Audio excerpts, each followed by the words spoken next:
Bonsoir et bienvenue à la rencontre ordinaire du Conseil du mardi le 19 juillet 2022. Be resolved that this regular meeting of council be here open at 6 o'clock. Qu'il soit résolu que cette réunion ordinaire du Conseil soit maintenant ouverte à 18 heures. Proposé par conseiller Lauzon, secondé par conseiller Lanois. Pour la résolution, contre, adopté, merci.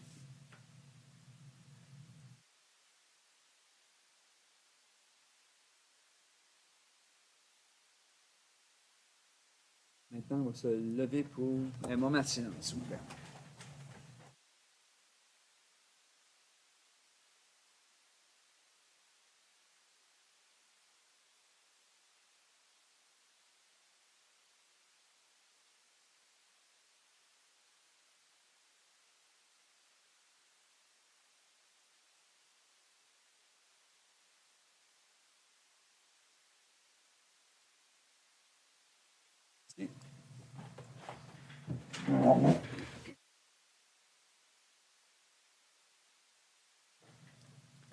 Qu'il soit résolu d'adopter l'ordre du jour tel que présenté. Be resolved that the agenda be approved as presented. Proposé par conseiller Lemaire et conseillère Vachon. Pour la résolution, contre, adopté, merci.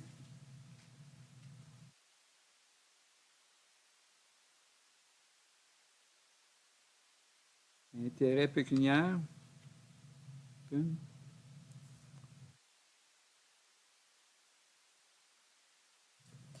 Qu'il soit résolu d'approuver le procès-verbal de la réunion ordinaire datée du Conseil tenue le 21 juin 2022 et de la réunion extraordinaire tenue le 12 juillet 2022. Be resolved that the minutes of the regular meeting of council held on June 21st, 2022, and of the special meeting of council held on July 12th, 2022, be hereby approved. Proposé par conseiller Lauzon, secondé par conseiller Baillargeon. Pour la résolution, contre, adopté, merci.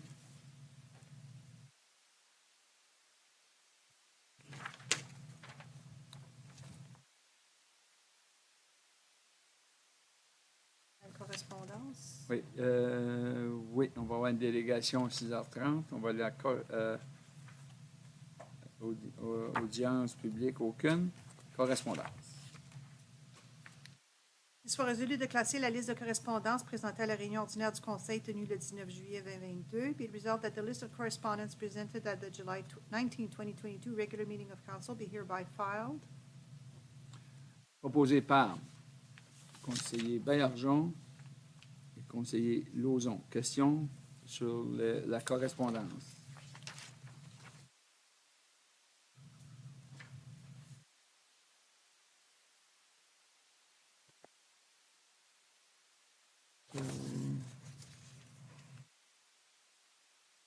Il est temps. Merci, M. le maire. Il y avait ici une lettre qui demande pour le support de la municipalité de Shawinigan. La mairesse Landry cherche une lettre de support pour la corporation de City of Brantford pour qu'ils relâchent tous les documents provinciaux et fédéraux pour les écoles résidentielles de Mohawk. Est-ce qu'on va se chercher? D'accord. On va envoyer une lettre de support. Okay. Merci, Gaëtan. D'autres questions, commentaires? La résolution, j'ai proposé, oui, pour la résolution? Contre? Adopté. Merci.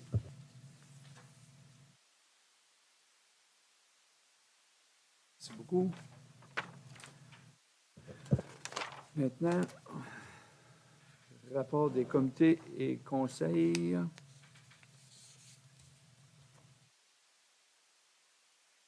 Centre-ville, Hearst Downtown, daté du 22 avril. Ça, c'est conseiller Lauzon. Merci, M. le maire. Donc, pour le 22 avril, on a eu un suivi. Là, on a reçu une subvention NOHFC, ça dit S, mais c'est F, pour un stagiaire, aider à faire des événements, des choses du genre. Là, fait que on espère que ça va bouger un peu plus dans le centre-ville, surtout qu'on est en train de renouveler, on va voir plus tard là, dans la soirée, on est en train de renouveler le CA, donc on a vraiment du beau mouvement qui se passe à ce niveau-là. On parlait des fleurs de la réunion annuelle qui, dans le fond, a été fait à la Syrie on n'a pas fait ce qui était marqué là, ce qui était suggéré. On a aussi noté la démission de Gérald Gaudreau, donc j'aimerais souligner qu'il a quand même il a mis beaucoup de temps et d'efforts pour le BIA, donc un gros merci à Gérald. On l'a remercié aussi récemment là, avec un petit panier cadeau puis tout ça. Et puis c'est ça pour le 22 avril. Pour la prochaine rencontre, ben, on a parlé que la magie de minuit, pour le 100e, on essaierait de faire quelque chose un peu plus long. Fait que ça, à place d'être une soirée jusqu'à minuit, ça serait vraiment un jeudi, vendredi, samedi ou le 25, 26, 27 novembre. Donc, vraiment, essayer de faire quelque chose un petit peu plus long, avec un petit peu plus de room. Il faut quand même avoir le Père Noël, des choses comme ça, mais avoir peut-être rentré plus d'événements. On a décidé d'essayer de faire une vente trottoir aussi le 3 août avec les festivités du 100e. Et puis, un camp-out soirée cinéma qu'on a discuté, là, essayer de faire quelque chose, inviter les gens à emmener des tentes ou à emmener des chaises de parterre, venir écouter ça. Ceux qui veulent coucher là, ils pourraient. Donc, ça serait dans le stationnement là, où ce que jadis, on faisait les danses dans la rue, dans mon jeune temps. Après ça, pour celle-là du 8 juin, donc, comme j'ai dit, on a des nouveaux membres qui se sont nommés intéressés. Donc, on essaie vraiment de... on a une résolution pour les accepter comme membres là, ce soir. Et puis, on a rencontré Janine pour discuter un petit peu du déroulement, du processus, de la place du BIA en ville, des questions pour... on a eu de l'intérêt d'agrandir, donc on est en train... de d'autres marchands dehors. Donc, on est en train de vérifier ça. Il y a des demandes qui vont venir au conseil sous peu, là, c'est certain, mais ça nous a aidé à comprendre un petit peu tout ça. Puis, il y a aussi le Wi-Fi au centre-ville. Il a été fermé parce qu'il y avait eu des connexions douteuses, du genre de nature peut-être illégale. Là. On a demandé un peu plus d'informations. Donc, ça avait été coupé. Il y aurait des mesures à prendre. Puis ça, c'est ouvert au public. Donc, c'est dur à savoir d'où ça venait. Donc, on veut quand même rétablir un service Wi-Fi dans le town parce que c'est le fun quand des jeunes sortent du cinéma, sont capables de contacter, d'appeler leurs parents, de dire « Hey, c'est fini, peux-tu venir me chercher? » Des choses du genre. Puis c'est un service qu'on veut continuer à offrir. Mais on veut le faire de manière sécuritaire. Donc, on est en train de dérouler ça aussi. Merci beaucoup. Questions, merci. commentaires pour Joël? Maintenant, on va passer au prochain conseil de bibliothèque. Conseillère Vachon. Merci, M. le maire. Donc, à cette rencontre, on a reçu une correspondance d'un organisme qui s'appelle The Seizure and Brain Injury Center. Eux sont localisés à Timmins, puis ils veulent regarder à former un partenariat pour établir une location de portables. Donc, au niveau de la bibliothèque, on voulait s'assurer, on avait des questions afin de s'assurer qu'on n'était pas responsable de ces portables-là. Et puis, il devrait y avoir un suivi là-dessus là, au cours des prochaines rencontres. Ensuite de ça, on a la liste des déboursés comme à l'habitude, l'adoption de politiques révisées, on a approuvé les soldes de vérification, les stats. Et puis, à noter qu'il y a eu des changements au niveau du personnel. Donc, on a embauché Maya Blais pour le poste de commis de bibliothèque, Sylvia Roy pour l'entretien ménager de bibliothèque et Jocelyne Gilbert pour le poste de technicienne des services de bibliothèque, un poste qui avait été libéré par Ashley Thomas. Et puis, c'est pas mal ça, M. le maire. Merci. Questions, commentaires pour conseillère Vachon? Merci, conseillère Vachon. Maintenant, on va passer au conseil d'administration des services sociaux du district de Cochrane le 19 mai et je pense qu'il y avait le 28 juin. Non, 19 mai. J'étais absent, mais on peut juste faire le tour. Il n'y a pas grand-chose qui se passe comme c'est là, je pense. Là. Ontario Works, Child Care, IMS. On avait encore... Sur le housing, je peux vous dire que Hersey Samap, au niveau du DSAB, il y a des projets à Cap, puis il y a des projets à Timmins, puis un autre à Cochrane. Mais Hersey, c'est la priorité. Il est dessus. C'est lui qui est plus avancé, Hersey. Juste pour vous dire. Après ça, là, on a Social Service Relief Fund. On a reçu 500 000 $ de plus. du ministère des Affaires and Housing. C'est tout pour celle-là. Vous avez des questions, vous avez des affaires, j'ai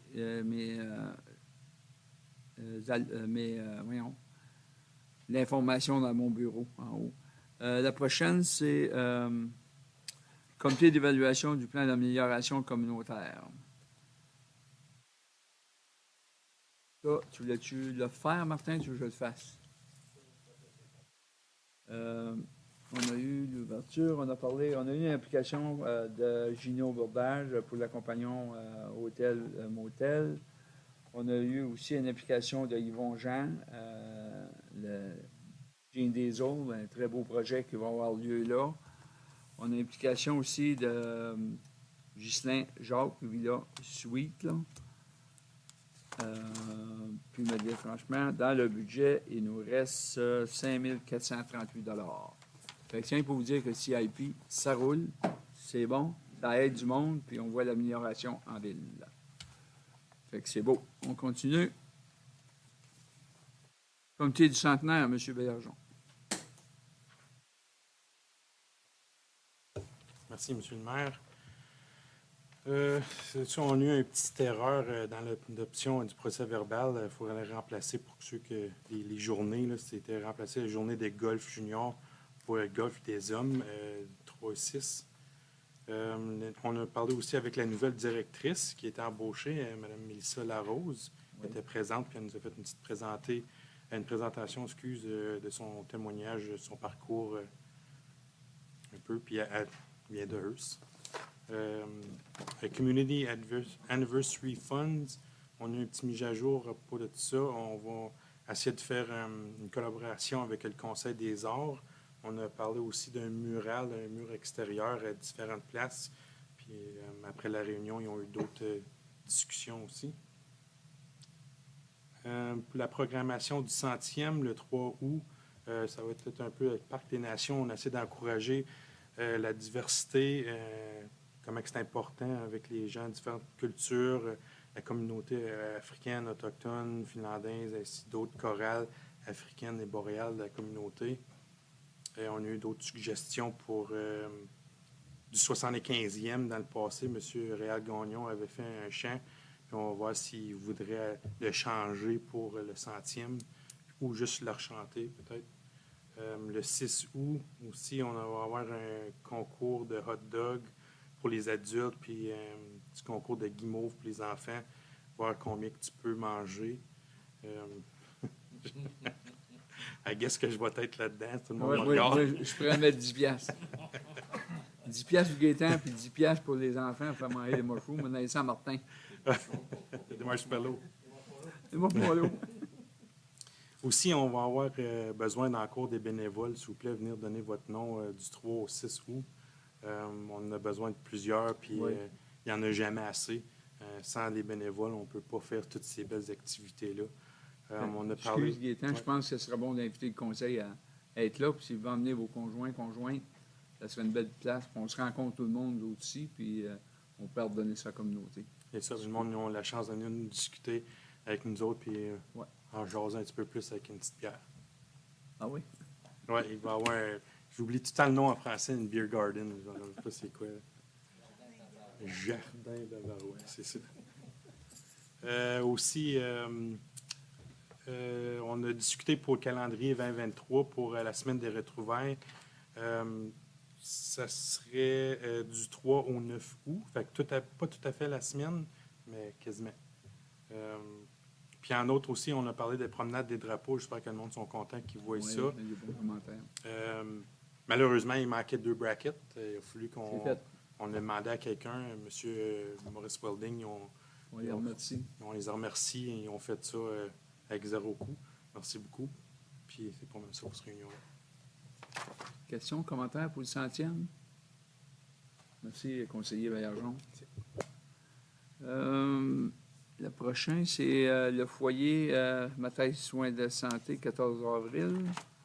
C'est toujours pareil au même, mais on a eu une délégation, une présentation financière et vérificateur cette journée-là. la correspondance, mais vous voyez que c'est différentes lettres du ministère. Rapport de la directrice générale. Statistiques sont là. Rapport des rencontres avec le personnel des soins, daté du 24 février, 24 mars 2022.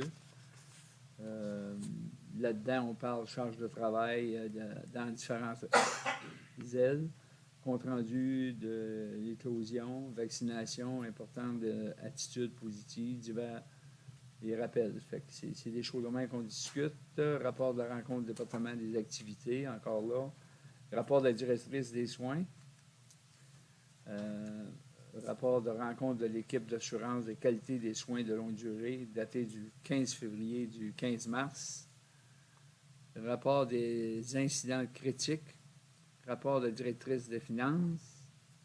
Affaires inachevées, projet d'expansion additionnel. On a eu une rencontre là-dessus. Puis Daniel, j'ai oublié quoi? Tu peux rajouter. Partenariat entre le foyer des pionniers, l'équipe de santé familiale, l'hôpital Notre-Dame pour livraison des soins à domicile. Négociation de renouvellement de la convention collective QP. Affaires nouvelles, l'éclosion du COVID, politique de vaccination, le budget. Et c'est ça. Juste pour revenir en arrière, quand j'ai parlé du DSAB aussi, j'ai des gens de Hearst qui m'ont demandé si on ne pourrait pas avoir des sheds aux maisons pour mettre les scooters et tout ça. Fait que ça va être un gros débat. J'ai vérifié à Kapuskasing, puis Kapuskasing non pas non plus, mais j'ai l'intention de parler avec le maire de Cap et le maire de Cochrane, puis être ensemble pour faire développer un projet pour que les scooters, là, ils mettent ça dans les passages des maisons. Ça n'a aucun sens. Fait que si on parle de santé et de sécurité à l'ouvrage ou dans ces maisons-là, il faut faire de quoi avec ça. Fait que ça, c'est un dossier. Puis j'avais d'autres choses, ça va m'en revenir. Résolution. Oh, il m'en reste un. Noma, oui, excusez. Là, je l'ai tué. C'est qui fait celle-là? Ça, c'est-tu quand j'ai été là-bas, ça? Non, il les envoie toujours et il demande une table de conseil. Ah, OK. Fait que je ne sais pas si vous avez des questions là-dessus. Noma? Oui, Municipal Association League Update, Executive Director Report, Issue Tracker Update, Mining, Nazan. Fait que c'est ça. OK. Qu'il soit résolu que le Conseil prenne note des rapports et procès-verbaux des réunions de Centre-Ville Hearst Downtown datés du 22 avril, 26 mai et 8 juin 2022, du Conseil de la Bibliothèque publique daté du 25 mai 2022, du Conseil d'administration des services sociaux du district de Cochrane daté du 19 mai 2022, du Comité d'évaluation du plan d'amélioration communautaire daté du 28 juin 2022, du Comité du centenaire de la ville de Hearst daté du 5 juillet 2022, de foyer Hearst Matthijs Soins de santé daté du 14 avril 2022 et de la Northwestern Ontario Municipal Association daté du 28 juin 2022. Be resolved, the council takes note of the reports and minutes of meetings of Centre-Ville Hearst Downtown dated April 22nd, May 26th, and June 8, 2022. The Public Library Board dated May 25th, 2022. The Cochrane District Social Services Administration Board dated May 19, 2022. The Community Improvement Plan Evaluation Committee dated June 28, 2022. The Town of Hearst Centennial Committee dated July 5, 2022. The Foyer Hearst Matthijs Soins de santé dated April 14, 2022. And the Northwestern Ontario Municipal Association dated June 28, 2022. Proposé par conseillère Vachon et conseiller Lemaire. Pour la résolution, contre, adopté. Merci.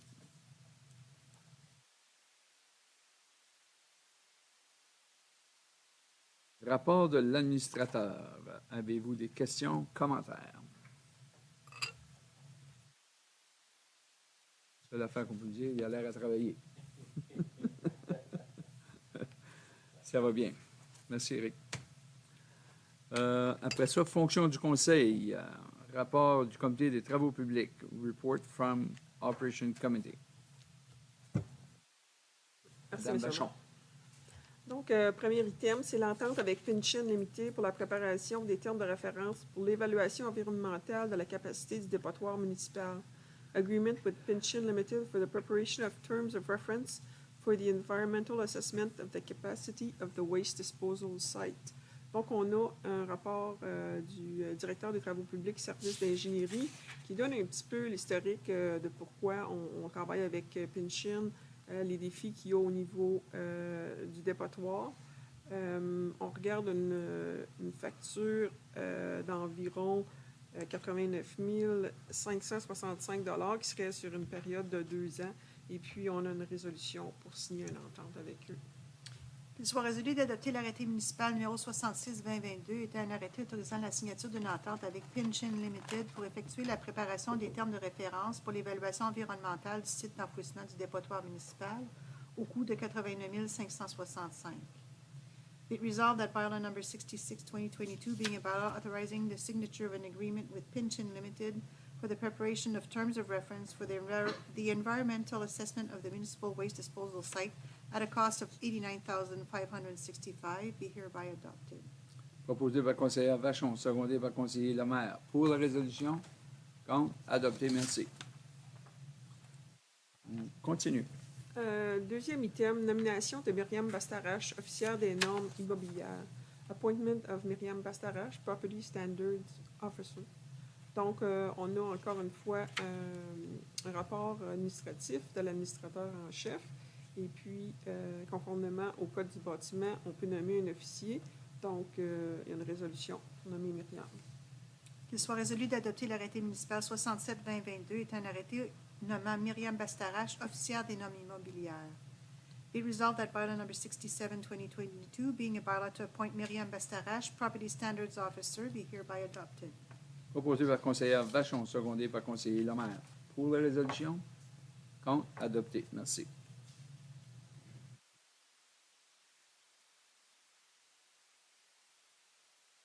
L'item numéro 3, on a l'entente de financement avec le ministère de l'Infrastructure pour le projet de réfection des réservoirs de l'usine de traitement des eaux potables de Hearst. Funding agreement with the Ministry of Infrastructure for the rehabilitation of Hearst Drinking Water Plant Disinfection Reservoirs Project. Donc, c'est un projet qui a été soumis déjà plusieurs fois et puis on a été finalement accepté pour ça. On a le rapport administratif de M. Léonard. Et puis, on voit que la province et le fédéral s'engagent à contribuer 33,33 et 40 % des coûts. Donc, la portion de la municipalité serait d'environ 160 000, puis ça serait réparti sur une période de 2 ans. On a une résolution à cet effet-là. Qu'il soit résolu d'adopter l'arrêté municipal 68-2022 étant un arrêté autorisant la signature d'une entente de financement avec le ministère de l'Infrastructure dans le cadre du volet d'infrastructure verte du programme d'infrastructure Investir dans le Canada pour le projet de réfection des réservoirs de l'usine de traitement des eaux potables de Hearst et qu'il soit en outre résolu que le conseil municipal désigne le projet de réfection des réservoirs d'eau potable comme engagement prioritaire à son budget d'eau et d'égout 2023 et s'engage à y placer un montant de 139 486 $. Be it resolved that bylaw number 68-2022, being a bylaw authorizing the signature of a funding agreement with the Ministry of Infrastructure under the Investing in Canada Infrastructure Program, Greenstream, for the Hearst Water Treatment Plant Disinfection Reservoirs Rehabilitation Project be hereby adopted. And be it further resolved that Council hereby designates said rehabilitation project of water plant reservoir as a priority commitment in its 2023 water and sewer budget and undertakes to commit an amount of $100,486. Proposé par conseillère Vachon, secondé par conseiller Lemaire. Pour la résolution? Contre? Adopté. Merci. Continue. L'item numéro 4, contrat pour épandage de matériaux granuleux sur les chemins McNee et Cloutier Sud. Contract for the application of a granular material on McNee Road and Cloutier Road South. On a fait un appel d'offres pour ça et puis on a reçu seulement qu'une soumission. Et puis c'était une soumission de Villeneuve Construction au montant de 108 550 $. On a une résolution pour adopter.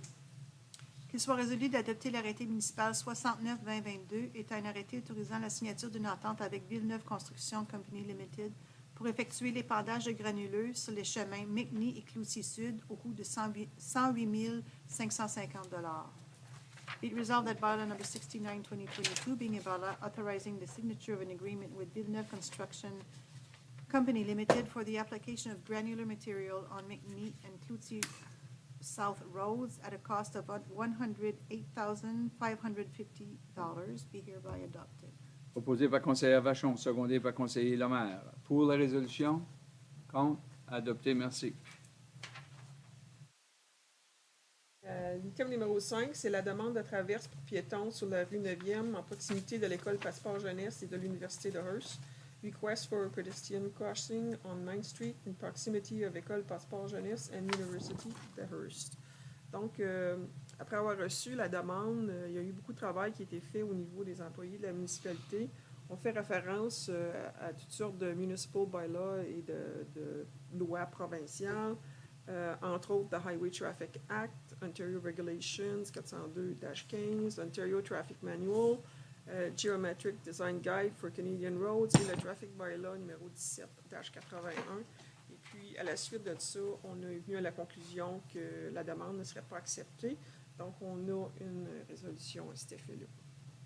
Considérant que l'école publique Passeport Jeunesse a fait demande pour l'installation d'une traverse pour piétons en proximité de son école et de l'Université de Hearst et du Collège Boréal, et considérant que suite à une étude réalisée sur la disposition de telles traverses et les commentaires reçus de la Police provinciale de l'Ontario, il fut constaté que l'installation d'une traverse à cet endroit pourrait s'avérer être un plus grand danger de sécurité pour les piétons en raison de sa proximité à la traverse adjacente existante au nord et de la courbe du chemin et du pont au sud. Qu'il soit résolu que le Conseil refuse la demande d'installation d'une traverse pour piétons soumise par l'école Passeport Jeunesse, l'école publique Passeport Jeunesse. Whereas École publique Passeport Jeunesse has requested the installation of a pedestrian crossing near its school and University de Hearst and Collège Boréal, and whereas further to a study undertaken on the layout of such crossings and the comments received from the Ontario Provincial Police, it was determined that the installation of a crossing at that location could prove to be a greater danger for the security of pedestrians due to its proximity to the adjacent existing crossing to the north and the curve of the road and bridge to the south. Be resolved that Council hereby denies École publique Passeport Jeunesse's request for the installation of pedestrian crossing. Excuse Daniel, est-ce que les gens ont été approchés de passeport? Vous avez discuté avec eux autres? Il va falloir le faire. Ou? Après que la motion passe. OK, c'est beau. Daniel? Excuse Daniel, je vais faire proposer par conseiller Vachon, secondé par conseiller Lemaire. Question. Juste pour mentionner peut-être que la zone scolaire, la fiche de 40 km/h, va probablement être déplacée avant le pont, qu'elle soit plus visible pour que les gens ralentissent plus dans cette zone-là. C'est peut-être quelque chose qui va être fait, là. Conseiller Baillargeon? Tu sais, je comprends, je vois tout ça, c'est vrai. Y a-t-il peut-être possibilité d'améliorer en dessous du pont pour faire sûr que les gens peuvent passer là? Comme mettre des marches, ça serait juste peut-être un côté, faire sûr qu'il y a un guardrail. Peut-être les jeunes seraient capables de toujours passer là. Il n'y aurait pas besoin de brigadière. Ce serait plus sécuritaire. Il n'y aurait pas de véhicules. C'est quelque chose qu'on peut regarder. Au moins, fait que là, on se sauve de tous ces actes-là. Puis... On dit non, on essaie de trouver. Ben on dit non. On dit non à cause qu'on a été suggéré avec l'information qu'on a eue. Mais on pourrait toujours essayer de trouver une autre option puis leur aider aussi. Bien d'accord. Ça, il faudrait que ce serait à regarder par travaux publics, moi. Voir s'il n'y a pas quelque chose à améliorer. On pourrait commencer une recherche, là, puis voir où c'est que ça va aller. OK. Proposer, OK, c'est fait. Pour la résolution? Contre? Adopté, merci. Soit résolu d'adopter le rapport des comités des travaux publics daté du 12 juillet 2022. Be resolved that the report from the Operations Committee dated July 12, 2022 be hereby adopted. Proposé par conseiller Vachon, secondé par conseiller Lemaire. Pour la résolution? Contre? Adopté, merci.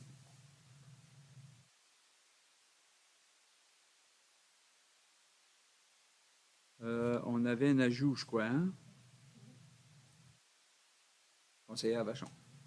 Donc, on a Achèvement du projet d'aménagement local de la rue Saint-Laurent, Place Flood et Promenade Pearson en 2022. Completion of Saint-Laurent Street, Flood Place and Pearson Drive Local Improvement Project in 2022.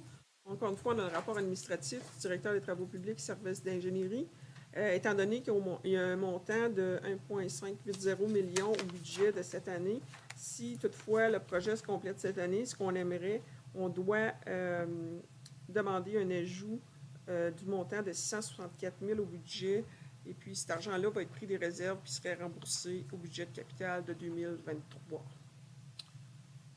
Considérant que le conseil municipal souhaite compléter le projet d'aménagement local de la rue Saint-Laurent, de la place Flood et de la promenade Pearson en 1 an, qu'il soit résolu que le conseil autorise Villeneuve Construction à procéder à la phase 2 du projet d'aménagement local de la rue Saint-Laurent, de la place Flood et de la promenade Pearson en 2022, si les conditions météorologiques et le temps le permettent. Et qu'il soit en outre résolu que la phase 2 du projet d'aménagement local de la rue Saint-Laurent, de la place Flood et de la promenade Pearson soit financée des surplus accumulés et que le remboursement de cette dépense soit placé au budget capital 2023. Whereas Municipal Council wishes to complete the St. Laurent Street, Flood Place, and Pearson Drive Local Improvement Project within 1 year. Be resolved that Council hereby authorizes Villeneuve Construction to proceed with Phase 2 of the Local Improvement Project on St. Laurent Street, Flood Place, and Pearson Drive in 2022, if time and weather permits. And be it further resolved that Phase 2 of the St. Laurent Street, Flood Place, and Pearson Drive Local Improvement Project be funded from accumulated surpluses and that the reimbursement of this expense be placed in the 2023 capital budget. Proposé par conseillère Vachon, secondé par conseiller Lemaire. Question. Je veux juste savoir les montants, phase 2, ce serait le plein montant qu'on donnerait? De 600 000? C'est payé dans 2 ans, ça. Oui. C'est juste que là, tu n'as pas de démobilisation puis de mobilisation. Puis s'ils vont phase 2 d'une deuxième année, ils ajoutent souvent les augmentations de Gravel puis tout ça. Je ne sais pas s'il y aurait un crédit qu'on pourrait aller chercher. Pas d'habitude, je pense. Non. Non. D'habitude, ils ne font pas. Je ne me trompe pas. Ils ne font pas? Daniel? Souvent, l'économie vient du fait que tu n'es pas obligé de retourner l'année prochaine puis de recommencer puis de te... Fait qu'en faisant 1 an, le projet se termine. Et puis, on ne sait pas l'année prochaine si ça va coûter encore plus cher. C'est juste Et que les là, courbes de ciment, les trottoirs, c'est de compléter le projet de finition qui est la phase 2. La construction se fait cette année. OK. Puis la phase 2, c'est faire tout le projet complet. Les courbes, les trottoirs, et ainsi de suite. OK, OK. Au lieu de revenir l'année prochaine, mais on le paye sur 2 ans, on finance sur 2 ans. OK. OK. Pour la résolution? Bon, adopté. Merci. Fermé. Oui. On va revenir en arrière parce qu'on a de la belle visite.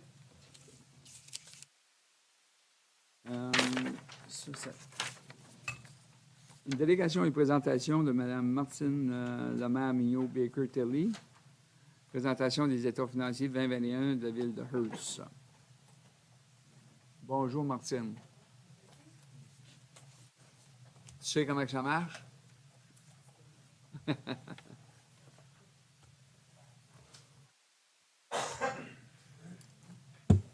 OGR, c'est ça? Parfait. Alors, bonsoir à vous tous. Alors, je vais vous présenter sous forme de présentation. Je pense que vous avez toute une copie de la présentation. Fait que ce soir, c'est les états financiers consolidés de la municipalité qu'on va vous présenter, datant là, du 31 décembre 2021. Qu'est-ce qu'on comprend dans les états financiers consolidés de la municipalité de Hearst? C'est toutes les entités. Alors, qu'est-ce qu'on consolide? C'est la bibliothèque, le BIA, le Hearst Development Corporation, le Defined Parking Arena Fund, le Town of Hearst Non-Profit Housing, le foyer de Hearst Mathès Soins de santé. Et par la suite, on inclut aussi, en utilisant la méthode de comptabilisation à valeur de consolidation modifiée, on inclut aussi Hearst Power Distribution, Hearst Power Sales and Service et puis Hearst Connect Corporation. Alors, pour ces 3 entités-là, on les inclut là, en fondant un investissement et un ajout à l'équité. Alors, eux ne sont pas consolidés dans l'état financier au complet, sont consolidés d'une façon par ligne. Alors, pour le Independent Auditor's Report, juste les grandes lignes, je ne l'ai pas inclus dans la présentation. Alors, nous, on a fait l'audit des états financiers consolidés de la Corporation de la Ville de Hearst pour la fin d'année 31 décembre 2021. Alors, dans notre opinion, nous avons vérifié les états financiers consolidés et dans tous leurs aspects significatifs, on peut représenter une image fidèle de la situation financière consolidée du groupe de la ville de Hearst. Alors, le rapport a d'autres points comme le Basic of Opinion. Par suite, on parle, c'est quoi les responsabilités de vous en charge de la gouvernance. On parle de la responsabilité des auditeurs. Pour finaliser avec la date qui sera soit la date d'approbation aujourd'hui, le 19 juillet 2022. Donc, si vous prenez la page de votre présentation Consolidated Financial Assets, on va regarder les états financiers résumés. Donc, du côté du l'encaisse, fait que le cash, on peut voir une augmentation de 38 avec l'année passée. Vous étiez à 14 436 000. L'année passée, on avait 10 480 000. Alors, encore là, ça, c'est vraiment consolider toutes les entités que j'ai mentionnées tantôt. Du côté des comptes à recevoir, vous êtes à 1 843 000, une augmentation de 23 avec l'année passée, principalement à cause de démarcation et puis aussi une augmentation là, parce qu'il y avait plusieurs projets en fin d'année non terminés, subventionnés, donc des montants à recevoir. Vos taxes recevables à la fin de l'année, on peut voir la diminution. Il était à 132 000. Si vous vous rappelez, en 2020, les supplémentaires ne pouvaient pas être réclamés des gens de la municipalité. Alors, cette année, ça s'est tout replacé. Fait qu'en 2021, vous pouvez aller chercher les supplémentaires. Donc, on peut voir les taxes qui ont rediminué. Les long-term receivables, on peut voir une augmentation assez agréable ici. Vous en avez pour 4 932 000. Nouvel prêt a été donné cette année, émis à une de vos entités publiques, alors pour 3,4 millions. De plus, cette année, vous avez reçu certains paiements de deux des entités qui sont de vos entreprises publiques pour près de 500 000. Par la suite, dans les long-term receivables, il y a aussi les prêts à recevoir pour les Local Improvement Loans. Alors, de ce côté-là, cette année, vous avez reçu des paiements des gens de la communauté pour 259 000. Du côté de vos investissements, les investissements, on peut voir, c'est quand même très considérable avec l'année passée, très comparatif. Vous êtes à 1 381 000. Fait que le seul ajout ici, c'est les intérêts gagnés qui ont été réinvestis. Et par la suite, la dernière chose dans vos financial assets, c'est les investments in government business enterprise. Alors, toutes les trois entreprises publiques qu'on a mentionnées tantôt, il y en a pour 4 91 364. Donc, au total, vos financial assets pour le 31 décembre 2021 étaient de 26 818 269. Si on prend la prochaine diapo, on va regarder du côté des liabilities. Encore là, c'est toutes les liabilities consolidées. Les comptes à payer, vous n'avez pour 1 996 000 comparativement à 1 622 000 l'année passée, soit une augmentation de 23 Ça suit bien avec les comptes à recevoir qui étaient plus élevés. Donc, il y avait plus de projets en fin d'année, plus de payables pour ces projets-là. Du côté des revenus différés, vous étiez à 705 000 comparativement à 811 000 l'année d'avant. Donc, en 2020, il y avait eu plusieurs fonds qui avaient été reçus, qui ont été utilisés en 2021. Et puis, cette année, vous avez encore reçu des fonds qui seront utilisés pour la prochaine année. Du côté de les Solid Waste, Landfill Closure and Post-Closure, alors ceci est une provision que la municipalité fait à chaque année. Cette année, la provision a été augmentée de 357 000, donc à 483 000 au total. Du côté des long-term debt, vous en avez pour 6 230 000, soit une augmentation de près de 70 avec l'année passée. Raison principale, c'est que vous avez deux nouveaux prêts. Fait que le prêt de 3,4 millions que vous avez remis à une de vos entités publiques, et puis aussi un nouveau prêt de 51 000 pour les Local Improvement que vous deviez financer. Donc, au total, les passifs, 9 416 611.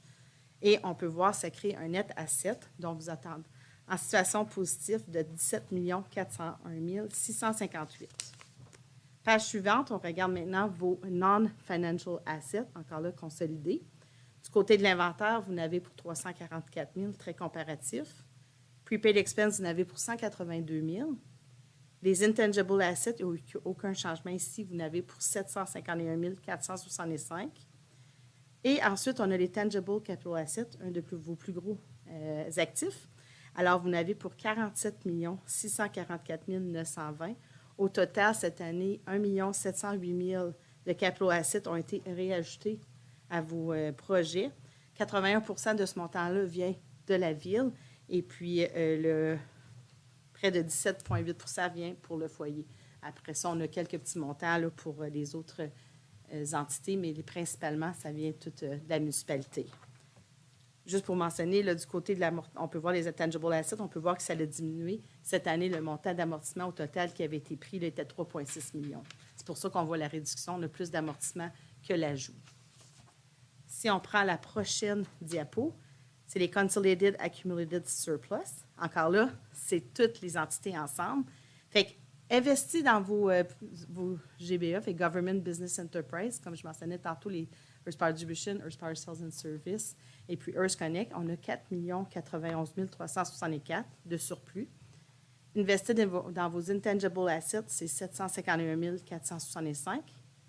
Les réserves qui sont mises de côté pour des projets spécifiques, vous en avez pour 5 371 616. Les montants investis dans vos tangible capital assets, vous en avez pour 44 893 389. Et puis le general surplus, vous en avez pour 11 217 433. Puis juste une petite parenthèse ici, le general surplus, qui est seulement la municipalité, il est de 11 53 000. Juste pour vous donner une petite idée. Fait qu'on a un general surplus qui vient des autres entités qui sont consolidées, mais la principale partie de votre general surplus appartient à la municipalité. Alors, si on prend la prochaine page, on tombe maintenant dans vos opérations de l'année en cours. Alors, cette année, du côté des revenus de taxation, vous avez été chercher 6 959 896, soit l'augmentation de 2 %. Government transfer, on a deux parties, soit opérationnelle et puis le capital. Du côté opération, vous avez été chercher des subventions pour 9 390 000, soit environ 6 % de plus que l'année passée. Encore là, ça dépend toujours des subventions qui sont disponibles. Vous avez souvent des one-time funding qui sont sur 1 an ou 2 ans pour des projets spécifiques. Alors, des fois, on a une portion qui devient opérationnelle et des portions capitales. Du côté des government transfer, local improvement et other pour le capital. Fait que ça, c'est tous les projets qui ont été financés. Vous en avez pour 1 14 323. Du côté des fees and service charges, vous êtes à 5 507 690, soit une augmentation d'environ 4 %. On a vu côté childcare, l'année 2020, la garderie avait été fermée un peu à cause de la pandémie. En 2021, la garderie a été ouverte toute l'année. Fait qu'on a pu voir une petite augmentation de ce côté-là pour les fees and service charges. Du côté des other revenue, puis ensuite, tous les revenus qui constituent des 3 government business enterprise, vous en avez pour 2 244 206, soit une augmentation minime avec l'année passée, c'est très comparable. Donc, au total, la municipalité et ses entités ont généré cette année des revenus pour 25 116 728, soit une hausse de 4 % avec l'année passée. Maintenant, on va regarder vos dépenses, puis on va y aller par département. Fait qu'on va juste regarder la grande ligne. Fait que le premier département, c'est votre General Government Services. Au total, on peut voir en 2021, vous avez des dépenses pour 1 547 000, soit une hausse de 6,5 % avec l'année passée. On peut voir la courbe là, est très comparative avec l'année passée. Ils sont même une par-dessus l'autre presque. Très, très consistant dans du niveau des dépenses pour le government. Si on regarde du côté des Protection and Services, ça a augmenté de 7,6 %. Vous êtes à 1 818 527. Principalement, on peut voir l'augmentation du côté des salaires. On a vu certaines réallocations de certains salaires, certains employés travaillaient pour d'autres départements, etc. Alors, on peut voir là, des modifications à ce niveau-là pour les salaires. Et puis, dépendant aussi les types de supplies. Comme dans supplies, on peut voir une augmentation, mais on avait une subvention qui était pour des choses de protection à cause du COVID. Prochaine diapo, c'est le Transportation Services.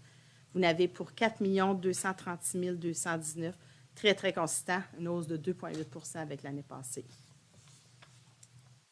Prochaine diapo, on est avec le Environmental Services. Vous êtes à 2 942 762, soit une hausse de 7,45 % avec l'année passée. Ici, principalement, si vous regardez le point le plus haut, qu'on peut voir qui est à 1 292 192, qui est les Supplies and Services, c'est vraiment la provision qu'on a faite pour le landfill de près de 357 000. Ça fait que c'est vraiment ça la seule raison ici de l'augmentation qu'on peut voir de la courbe. Du côté des Health Services, vous êtes à 601 348, augmentation de 2,4 avec l'année passée. Encore là, très consistant. La courbe, elle se suit. Social and Family Services, vous êtes à 8 874 455, une hausse de 2,9 avec l'année passée. On peut voir là un peu une augmentation du côté des Supplies and Services. Vraiment, c'est encore ici. Le child care était ouvert, on va dire, toute l'année, plus de matériel, etc. À part de ça, tout était très consistant. Je pense que c'est la raison principale des variations cette année, là, dans bien des cas, les subventions côté COVID et puis les dépenses additionnelles du côté COVID. Recreational and Cultural Services, vous n'avez pour 1 580 377, une baisse de 12,3 l'année passée. C'est certain qu'on avait la piscine qui est fermée, on a eu l'aréna qui est fermée aussi dans la période de 2021. On peut voir une diminution des salaires. Je sais que certains employés qui ont été travailler dans d'autres départements, leurs salaires ont été rétribués. Alors, c'est quand même là, la courbe est quand même consistante. On peut voir une petite baisse là, du côté de certaines dépenses associées avec les fermetures. Planning and Development Services, vous êtes à 809 416, augmentation de 17,9 Ici, qu'est-ce qu'on peut voir? L'augmentation, principalement, on avait vu du côté là, des projets que vous aviez avec les commerces, ce que vous appelez CIP. Alors, on avait quand même, je pense, 113 000 qui avaient été contribués à travers de ces projets-là. Aussi des dépenses attribuées là, avec le centième et puis quelques autres subventions spécifiques là, que vous avez eues dans l'année qui étaient pour le département de planning qui ont été utilisées. Donc, on peut voir là, les dépenses qui étaient associées avec ces subventions-là. Donc, au total, en résumé, vous aviez un budget pour des revenus de 24 132 780. Vous avez réalisé des revenus de 25 116 728. Très comparatif avec l'année passée, une augmentation d'environ 1 million avec l'année passée. Du côté des dépenses, vous êtes à 22 410 507, dont cette année, le surplus était de 2 706 221. C'est certain que tous les fonds reçus au niveau capital sont inscrits dans les revenus et passent directement dans le revenu de l'année. Cependant, comme tantôt, on regardait le 1 708 000 de projets en capital, eux ont été capitalisés, ne passent pas directement à la dépense. Fait que c'est un lien ici qu'on peut voir quand on regarde le annual surplus. Très comparatif, un peu plus bas que l'annual surplus projeté, mais tout était très comparatif là, dans les évaluations. Est-ce qu'il y aurait des questions, commentaires? Question pour Martine. Ça, c'est dans ces chiffres-là, Martine, est-ce que les dépenses de réparation de piscine, c'est rentré là-dedans ou quoi? S'il y aurait eu des... Je ne pense pas que c'était commencé, mais s'il y aurait eu des petites dépenses, ils seraient capitalisés. Okay. Oui, ils seraient dans vos projets capital à ajouter là, des propriétés équipements dans le département de récréation. Puis ça veut dire, d'après toi, la ville est en bonne situation? Bien, si on regarde vraiment pour vous le diapo que vous devez vous regarder, c'est vraiment le diapo qu'on regardait, le Consolidated Accumulated Surplus. Alors, c'est certain que selon vos analyses, quand on regarde, vous avez quand même un General Surplus, comme on peut voir, juste pour votre municipalité, comme je disais tantôt, de 11 053 000. Alors, c'est certain que c'est des évaluations que vous devez faire, dépendant des besoins qui s'en viennent là, en capital, qui ne sont pas financés, etc. Alors, c'est certain, c'est positif à cause que c'est quand même un chiffre, je pense qu'il représente quand même, je pense, 17 de tout votre surplus que vous avez, qui est général, qui peut être utilisé pour les projets que vous choisissez, là. Puis aussi, il ne faut pas oublier le montant qui est mis de côté pour des projets spécifiques de 5,3 millions. Bien, merci beaucoup. Bien, merci à vous. Avez-vous des questions? Non? Bien, merci beaucoup, Martine. Merci à vous, puis bonne soirée. Bonne soirée.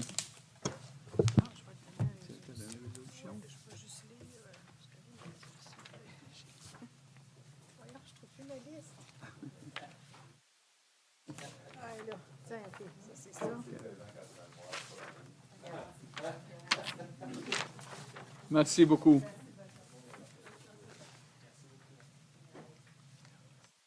Soit résolu d'approuver le rapport des vérificateurs indépendants et les états financiers consolidés de la Corporation de la Ville de Hearst pour la période prenant fin le 31 décembre 2021 et qu'il soit en outre résolu de nommer la firme comptable Baker Tilly HKC, vérificateur des états financiers de la Corporation de la Ville de Hearst et de ses affiliés pour l'année fiscale 2022. Be resolved that the independent auditor's report and consolidated financial statements of the Corporation of the Town of Hearst for the period ending on December 31st, 2021 be hereby approved. And be it further resolved that Baker Tilly HKC be hereby appointed auditor of the financial statements of the Corporation of the Town of Hearst and its affiliates for the 2022 fiscal year. Proposé finance, c'est qui encore? Daniel, excusez Daniel. Secondé par José. Pour la résolution? Contre? Adopté, merci.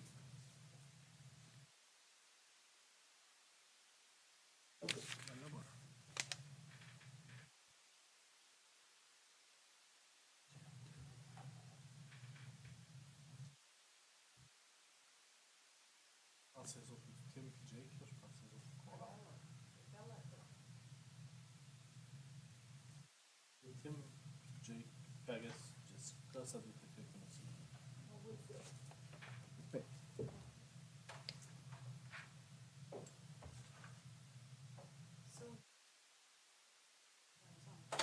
Kitchen.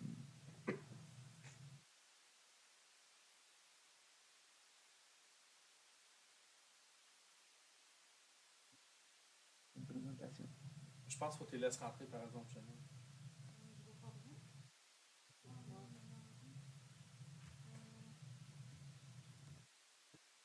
Oui, les trois là.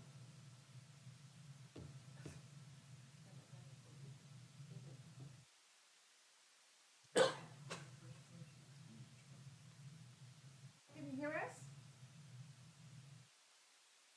Hello.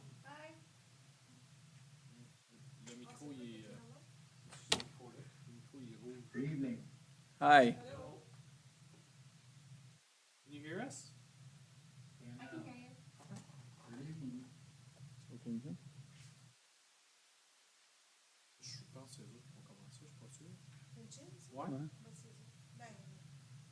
So whenever you're ready, we're waiting for your presentation. Are mine here, Jessica, or?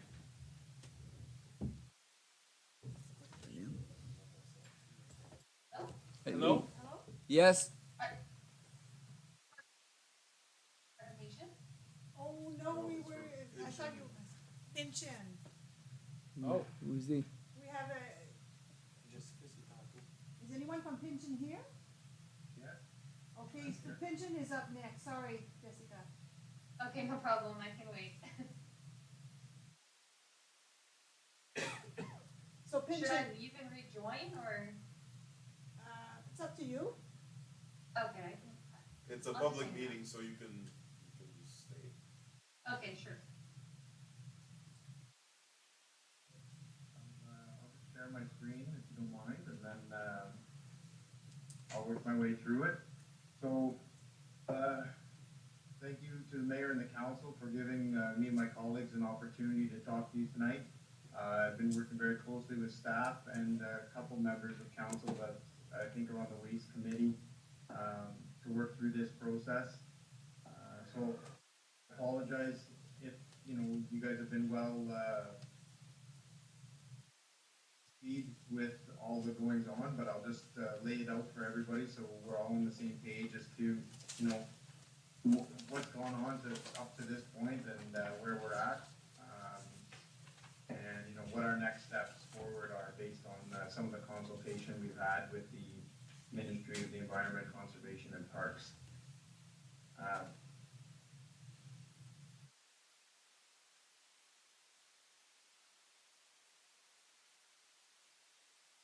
There we go. So I'm Tim McBride. I'm the Director of Landfill Municipal Services.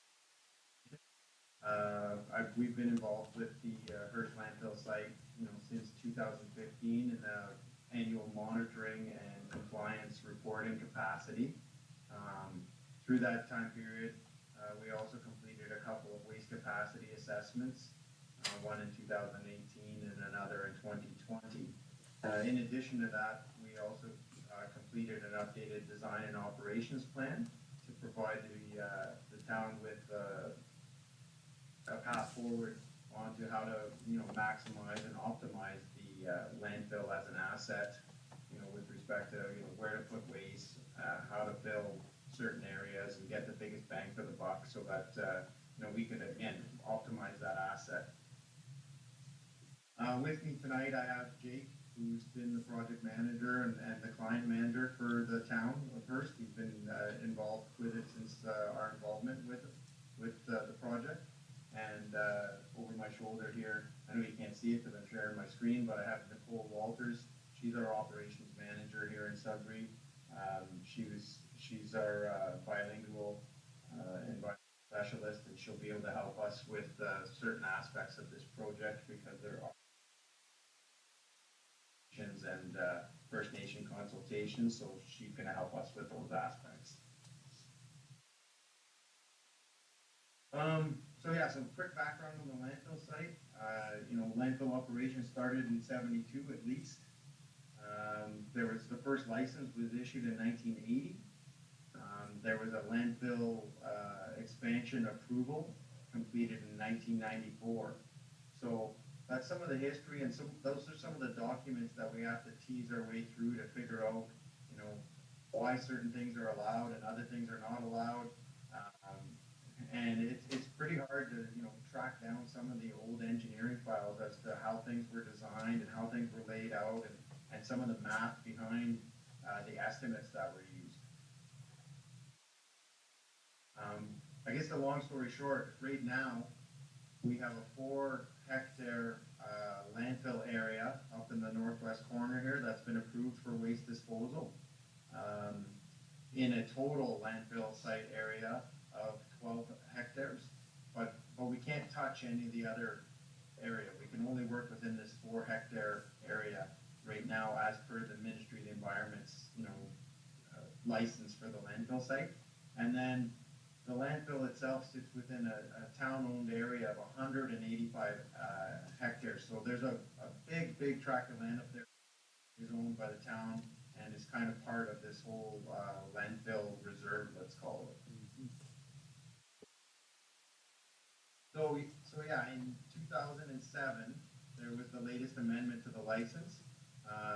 And again, that's our total 12 hectares within this 185 hectare area. But that's when they introduced this weird volumetric limit to the landfill. At that point in time, they said, okay, well, you can only have 551,000 cubic meters of waste. And then they said, that includes 360,000 cubic meters from the previous 8 hectares. So really, we only had about 190,000 to play with. And then they threw another wrinkle into it, and they said, oh yeah, not only does it include the waste, but it also includes the cover materials. And that's not something that's regularly done. They usually allow you to discount the cover materials, but in your case, it was written into the license back in 2007. So anyways, I just pointed out a couple of conditions of the landfill license, like condition 22.1 restricts, what we're allowed to do, and takes away that 360,000 cubes that's already in the closed portion, and then also includes all the cover materials and that sort of thing.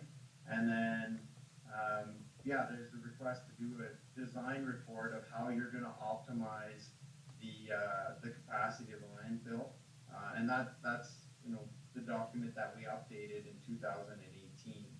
So that is a living document, and as sites develop and waste management systems within a community continue to develop, and the population gets more educated with diversion and recycling and stuff like that, there are opportunities for you to change that design report, but certain things within the license are not bendable. So we did the waste capacity assessment because the town wanted to know how much waste is in there, how much do we have left, how do we work with this the remaining volume to maximize the asset. And we did a waste capacity assessment in 2018, and we found out that we were already at that point in time over the 551,000 cubic meters. So at that point, we went right away to the Ministry of the Environment, the local group, and tried to coordinate a meeting with the Timmins office, that branch, and asked them for some direction on how to get, how do we move forward, what's acceptable. And at that point in time, they were very open to lots of different options. They were willing to entertain removal of the cover material. They were, willing to entertain, small expansions and stuff like that. And that meeting was actually held in person on January 23rd.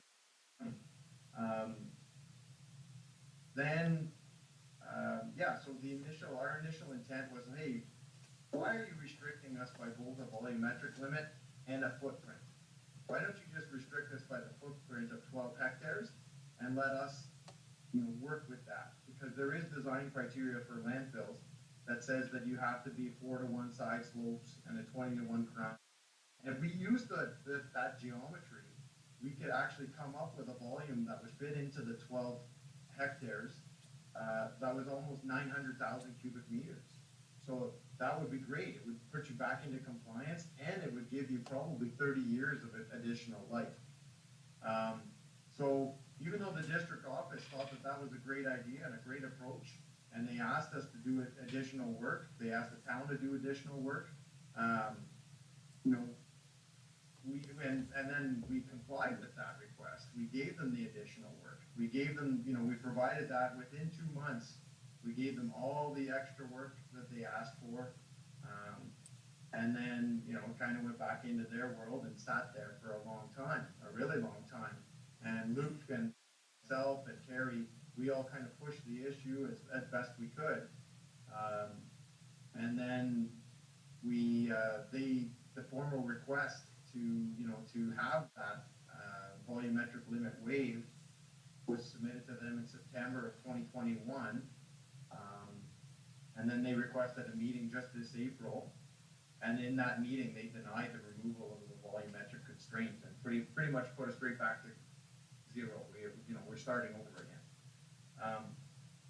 So we had that meeting just in June, and that meeting, we weren't just dealing with the Timmins branch anymore. Now we were dealing with the environmental assessment branch out of Toronto, as well as the waste management approval branch out of Toronto. And through that meeting, they told us they weren't able to waive the volumetric constraint, and the only option for us at this point in time would be to start an EA process to facilitate, a 30-year expansion of the landfill site. And given that we're already in a state of non-compliance, we were able to negotiate with them that, if the town was willing to start into an EA process, which takes 5 years to get through, they would allow us to continue to operate. We would just have to provide a short-term operational plan as to what we're going to do in the next 5 years while the EA process is underway. So that's kind of where we're at with things to date. And I just wanted to spend a little bit of time and walk everyone through the EA process, what's involved in it, because it is a very, very formal process. It's not open to wiggle room or interpretation. It's very prescriptive, and we need to commit to certain things. And once we commit to that,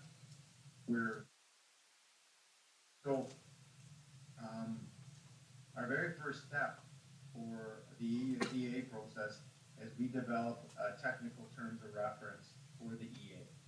And what that means is we go to them, we describe, what is the project, what is the problem, what are the potential solutions. So in our case, our problem is we don't have enough capacity for garbage. So what could you do about it? Well, you could burn it, you could ship it away, you could you know, you could, import garbage from other communities and maybe generate power from it, you know. I'll be honest with you, I've done this a lot in Northern Ontario in small, you know, communities.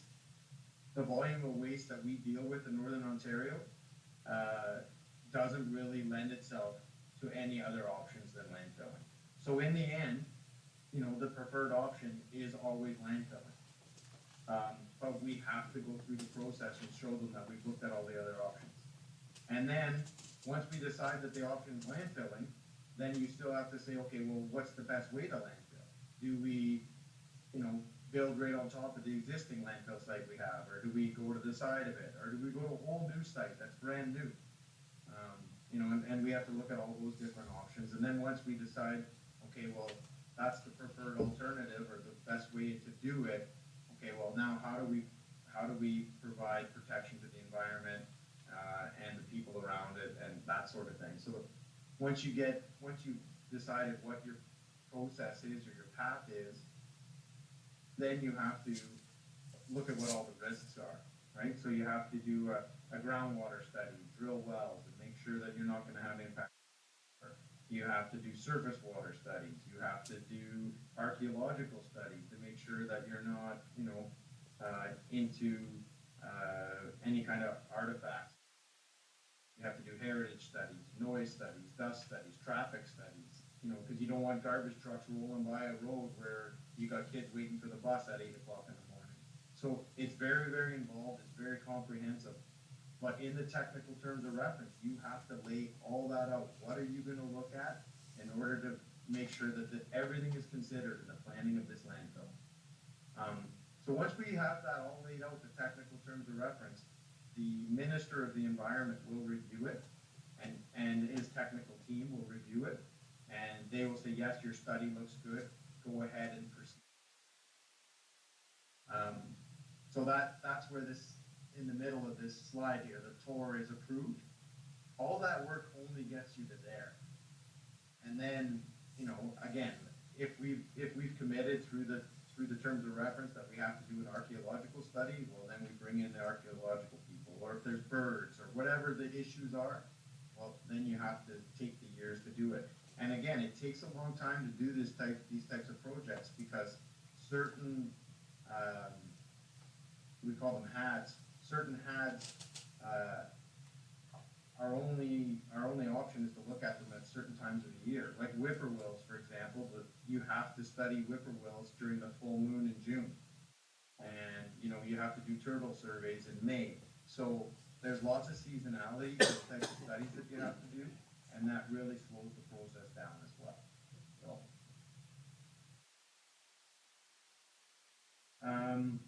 So yeah, this is just what I just described. You know, technical terms of reference provides the framework for how you do the EA, and that is really dictated by the Environmental Assessment Act.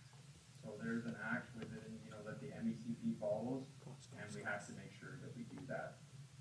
The other piece, though, is the technical terms of reference. All those things I talked about, like when we decide whether or not landfilling is the preferred option, or should we incinerate it and make power. All those decisions are subject to public and Indigenous consultation. So we have to build that into the technical terms of reference as well. For all that, it has to be documented, the whole process. Any comment we get back has to be addressed, and we have to track it. So there's a whole consultation documentation as well. So yeah, technical terms of reference, I think I've gone through all of this, you know, who is the proponent? Obviously it's the town. What's our problem? You know, what are we proposing to do? What are our options?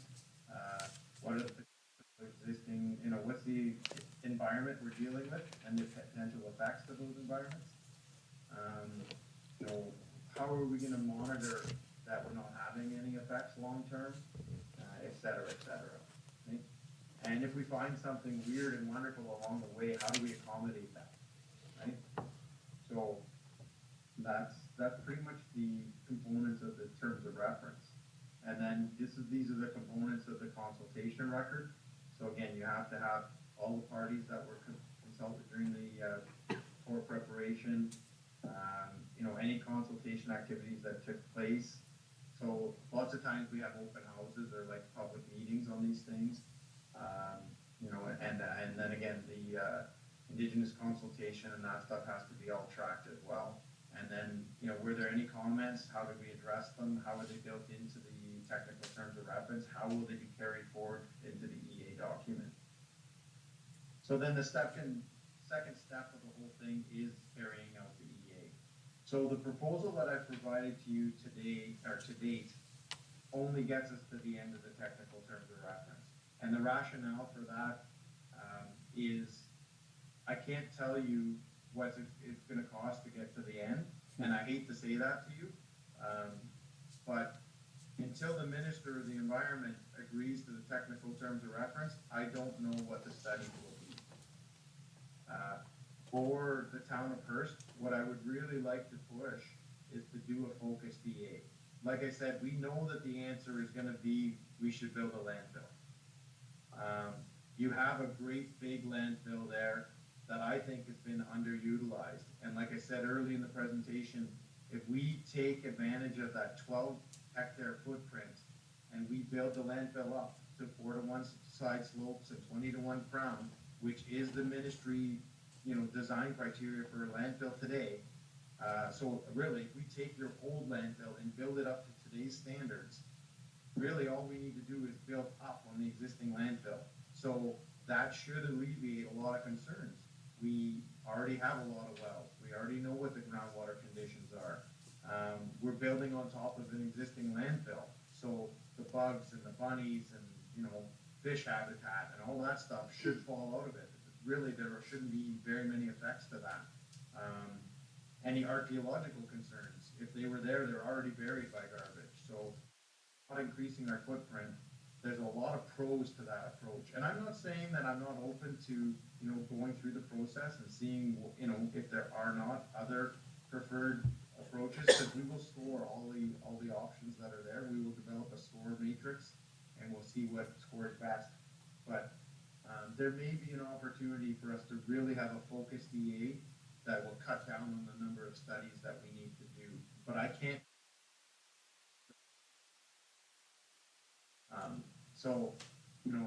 I put the last couple slides in here just to show you what the EA process is all about. And you'll see a lot of similarities between the EA and the TOR, and that's because the two of them are so linked together, right? So you need to describe what the problem is, the undertaking, all the different methods that you've looked at, description of how the environment's going to be affected, and the environment is not just the soil, the air, surface water, rivers. It's also the surrounding community. Like I talked about, conflicts with school busing and stuff like that all have to be considered.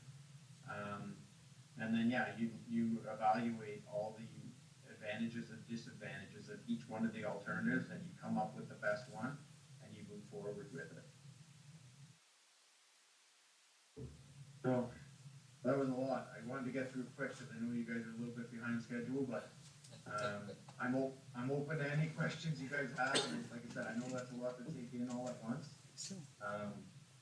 But yeah, any questions you have, feel free to ask. Okay, we got one counselor got a question there. Gaetan? Yeah, I have a few questions. Tim, right? When it was originally brought to the local region and it went out to Timmins and then Toronto, was the minister ever involved, or was he aware of what was going on? Or she? I'm not sure who it was at the time. Yeah, no, it doesn't. At that point in time. It never brought, so. Because we know that if we do decide to open another waste disposal site, it's going to have to be within our boundaries, right? It can't be on Crown land. I hate to call it that, the Crown land, correct? That's correct. You'd have to do a Crown. If you wanted to do that, you'd have to go through another process of the Crown land disposition, which takes a number of years. Did they take in consideration that we're already bringing waste from the local First Nation, that they already shut down their waste disposal site also? level, they did acknowledge that. I don't think that, you know, the individuals in the approvals branch in Toronto, that didn't seem to have much of a bearing on them. Maybe they should have read the Truth and Reconciliation. We, I think that, you know, I think that partnership, with that community, you know, could again help us streamline this process, because we wouldn't leave them out. I think we would work to, you know, figure out what their waste needs are, what their waste deposition rate is, and combine that with, you know, the needs of the community, as well as the other, you guys are not just the town of Hearst on an island. You already service a lot of the communities in the surrounding area. So, or the unorganized townships, let's say, maybe not communities. But yeah, I think moving forward, we still continue to do that, and, you know, we don't want to leave anybody out. So could we include that in the terms of reference, instead of going directly to the EA? It was already approved. It was the ministry that disapproved it. Would we be able to just include that in the terms of reference and maybe continue to use the existing for the next 30 years? You think that would be possible? That's what we tried, the staff members and myself, that's what we tried to argue, in the latest negotiations, and that was kind of declined. They really said they need us to do an EA process, just to allow us to increase our volume from. We'll probably need an extra, the town of Hearst seems to take in about 8,000 to 10,000 cubic meters a year total. So, you know, if we look at a 30-year lifespan, we're gonna need another 300,000. Maybe that's where the mayor and the chief have to go and Yep. talk directly with the minister, because you'll never have the ministry workers change anything. If it's written black on white, then it's black on white. They will never risk their jobs, Oh, yeah. unlike some of us. Yeah, Thanks. I totally agree with you, like, they're kind of, I'm not defending them, you know, I feel like they're handcuffed somewhat.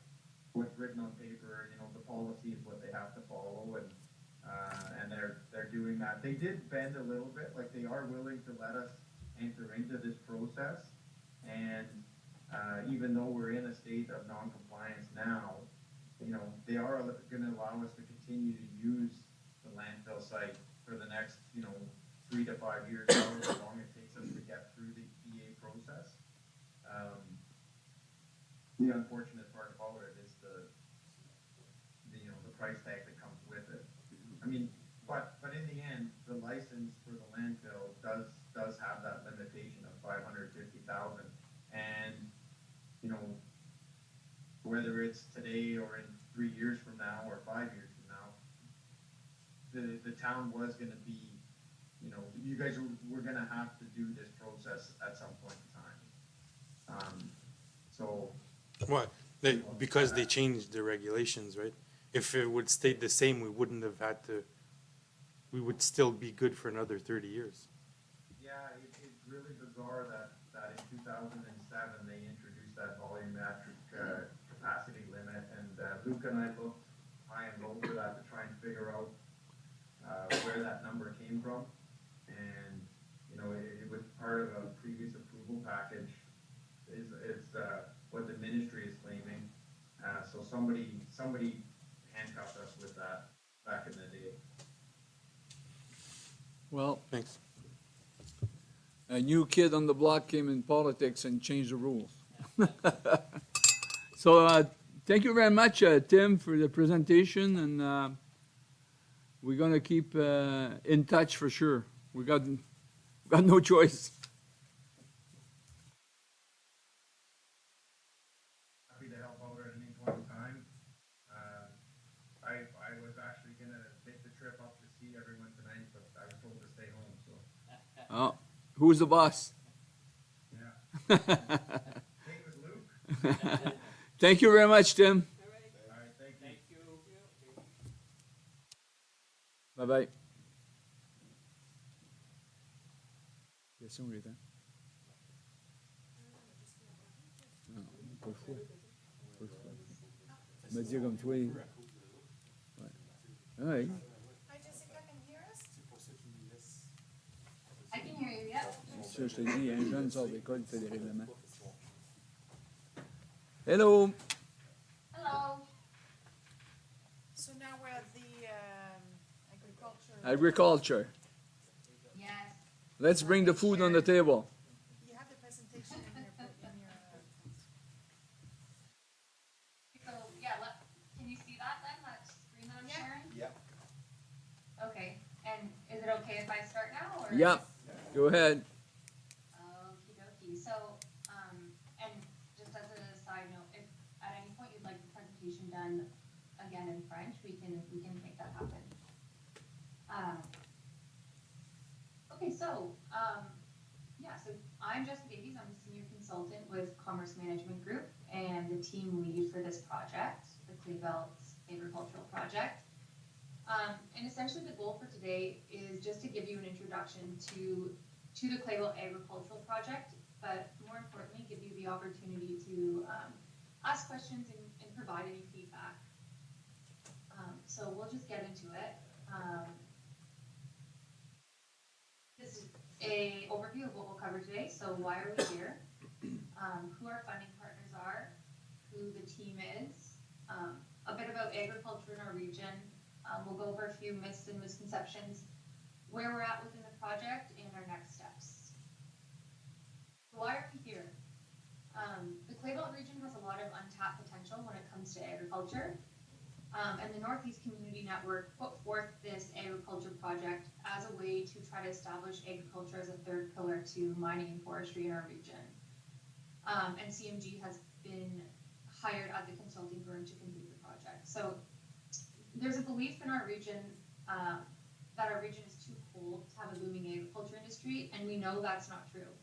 And we know it's not true not only through scientific studies, but through firsthand knowledge of the practicing farmers in the region. So if our region could become more successful in agriculture, it could give way to a lot of other opportunities, including improved food security, job creation and retention, and increasing just the overall economic capacity. Okay, so this is a map of the Ontario-Quebec divide, and really why I'm showing this map is just to demonstrate that our region isn't limited by its geographic location. So on the right side, we have Quebec, and then on the left, obviously, is the Clay Belt region. And so you can see on the Quebec side, there's an intricate network of roads and established farms. And then directly across from it, we don't see any of that development. It's just stopped because that's the Quebec side. And so we're hoping that we can help to establish our region to look a little bit more like that Quebec side, just as far as capitalizing on some of those agricultural lands. The project is funded through the Canadian Agricultural Partnership, and it's also funded through NOHFC's Invest North program, and then a portion of the costs have also been levied through the participating municipalities. Overview of our team. We have the folks here at Commerce Management Group. We've also hired a group of subcontractors, and essentially they've been providing a lot of background research and helping us to test some of those working concepts. And then we also have a working group, and they're giving us that kind of like hands-on practical knowledge.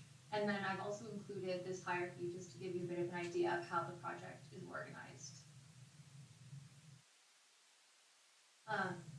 This is the map of the Northeast Community Network region, and which is also our study area. So it includes the 12 municipalities along the Highway 11 corridor from Timmins all the way up to Hearst. And so this is the region that we will be looking for agricultural development and where we've been focusing our research initiatives and consulting and consultation. So we have the roots. In 2008, there was a study to quantify the agricultural land in the district. And the study found that the region's total farm potential in private lands only, so this isn't including crown lands, was estimated at over 400,000 hectares, which is just over 1 million acres. And to give you a bit of context on what that looks like, that's nearly the size of the state of Delaware, who Delaware in 2017 produced $1.5 billion in agricultural sales. And so this project was a direct response to that 2008 study that demonstrated that kind of agricultural potential.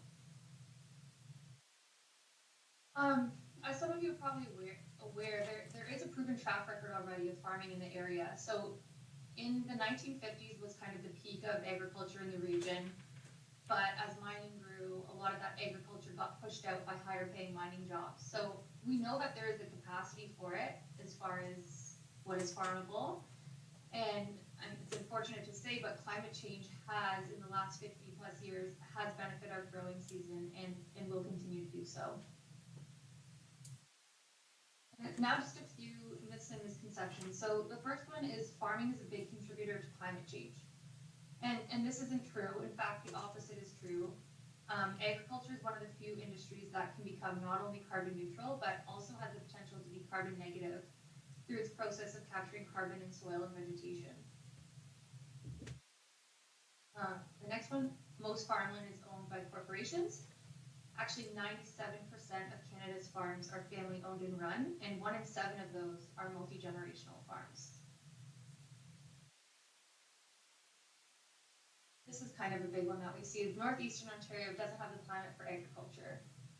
I mentioned this before, and we know that's not true. So our climate only differs from Southern Ontario by about 2 degrees in the summer. And there's a measure of crop heat units, which you might be familiar with. It's a temperature-based index, and it estimates whether the climate is warm enough to grow various crops. And in this region, our crop heat units have increased by nearly 500 over the last 50 years. And they're pretty similar. Those crop heat units are pretty comparable to Southern Ontario. Just an overview of where we're at in the project. As far as research, we have a long list of research tasks that we've been tackling. We've been compiling a catalog of briefs that is going to help us in guiding our decisions. We've had some preliminary dialogue with different government officials and leaders in the Indigenous community. And the context of those conversations has largely just been to frame what's possible and what isn't. Also been consulting with the municipalities and some various stakeholders. So we have a list of stakeholders that we'll be consulting with, and we're working our way through it, as well as the rights holders. In April, we held a working group roundtable discussion with different stakeholders and working farmers from the region. And basically, the purpose of that was just to try to determine what needs to change in agriculture for it to be successful in the region. And that was well received. It was a great starting point for the project. We've also developed scopes of work for our subcontractors, and they've been busy doing a lot of background research, as I mentioned, and testing our working concepts. And we met with them in June. We brought all the subcontractors together to kind of iron out exactly what that working concept will look like. So we've made some good headway on that. And as far as continuing the process, as I mentioned, we have those long list of research tasks. We're going to be plugging away at that. We have our consultations, as I mentioned, and that's big. That's the bulk of what's happening right now, and will be for the next month. And just getting through all that consultation piece. We're in the midst of formalizing the working concept. We're nearly there, but there's some things to iron out. And then the plan will be completed before the new year, and then after which it will be the implementation. So that's all I have for the formal presentation, but now I'd like to open it up to any questions or feedback. Question. In the region of Hearst, do you have a lot of land for agriculture already? Does the region have a lot of land for agriculture? If we have lots of land. Lands, yeah. For Hearst? Yeah, we do. So I mentioned that study in 2008, and that study found that in just private lands, there was over 1 million acres in our region of farmable land, potentially farmable land. So obviously not all of that is cleared. It's largely not cleared. So we would have to look at the process of assembling that land and clearing the land and getting it prepared for farming. But there is the capacity, which is why this project is so enticing, is because there is so much land that is available and farmable. Mhm. Okay. Any more questions? Gaétan? Just a commentaire. I know there's one of the reasons why it doesn't fit easily in Hearst is because there's a lot of small landowners, and typically if you want to be in one of the bigger players, you need 1,000 to 5,000 acres of land, and Yeah. right now I can't remember who it was, but they've already put forward to the M&R to at least lease the land or get an LUP or purchase it. It's been 7 or 8 years now, and they haven't even got a response back from them. And That's something that we hear a lot of, not just in Hearst, but throughout the region, is there's a lot of people who are interested in setting up shop here or expanding, but the difficulty is, getting that block assembly. So one of the main concepts that we're working on right now in mitigating that, and we think that this is kind of one of the main keys to developing agriculture in the region, is this block assembly. So like I mentioned, it's just a working concept right now. We have to kind of really iron it out, but we're looking toward how can we assemble large enough blocks that are attractive that maybe will be turned into an auction situation. So we've assembled 1,000 acres or whatever it might be, and then that can be auctioned off. So people aren't having to go to all these different potential landowners and try to assemble it themselves. We would do the legwork and then be able to auction that off. And you pay a fee for renting the land per year. Speaking how we would do that, but we hear a lot that people want to own the land, and that's why they want to move to the region, is they want to own their land. They don't just want to rent it. So we would auction it for sale. Okay. And then put some stipulations in it that the land has to be used for agriculture within X amount of time. Otherwise, it needs to be given back or sold for purposes of agriculture, so that people aren't just purchasing the land and sitting on it. It's actually being used for agriculture. Just to make sure they don't use it for mining or forestry resources. Yeah, right. Or just holding it. What we're seeing a lot of Warren Buffett stuff.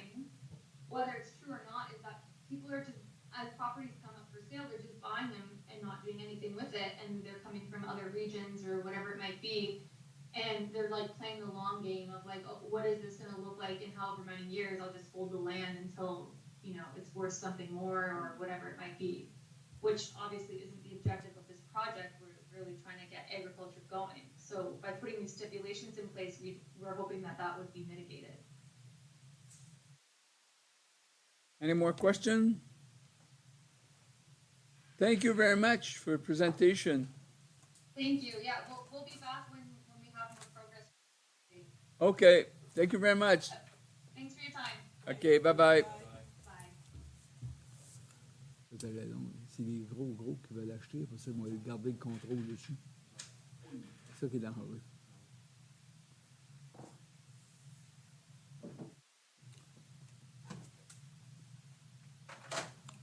On continue. OK, on était rendu. Excusez, on revient. On était rendu. On avait fini avec la Saint-Laurent. Hein? OK, rapport d'aménagement, aucun. Rapport parc et loisirs, aucun. Rapport des finances. Merci, M. le maire. Donc, pour le côté des finances, c'est une demande qu'on a reçue. Ça vient de l'organisation des Hogs de Hearst. Ils font une fin de semaine assez spéciale cette année. Puis ils souhaitaient qu'on puisse soit donner de la marchandise promotionnelle de la ville pour cet événement. Alors, on a une résolution pour un don de 150 $ de marchandises. Qu'il soit résolu que le Conseil approuve un don de 150 $ en marchandises promotionnelles du centenaire de la ville de Hearst au chapitre des Hogs de Hearst pour son encamp qui aura lieu le 13 août 2022 dans le cadre de son événement annuel.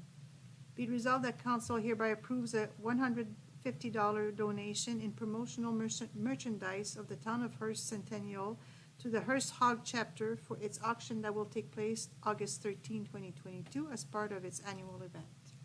Proposé par conseiller Lemaire, secondé par conseiller Lauzon. Pour la résolution, contre, adopté, merci. C'était tout.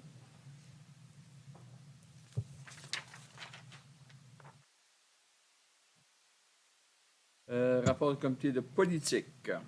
Merci, Monsieur le maire. Donc, ça a été une rencontre assez rapide. La première partie, on a reçu le rapport du Centre Éducato Hub.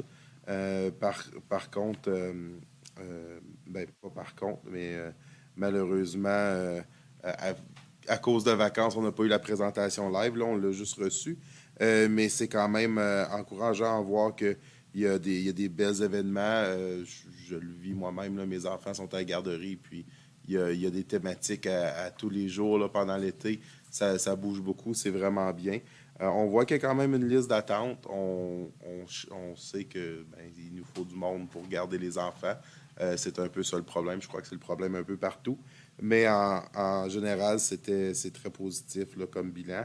On espère avoir une rencontre plus tard là, avec la directrice en personne pour pouvoir en discuter. Mais on est content d'être gardé au courant comme ça. Puis c'était juste un point d'information. Donc, la prochaine chose, c'est délégation de pouvoir à l'administrateur en chef lors de périodes de pouvoir limité du Conseil, tel que prescrit par la loi sur les municipalités.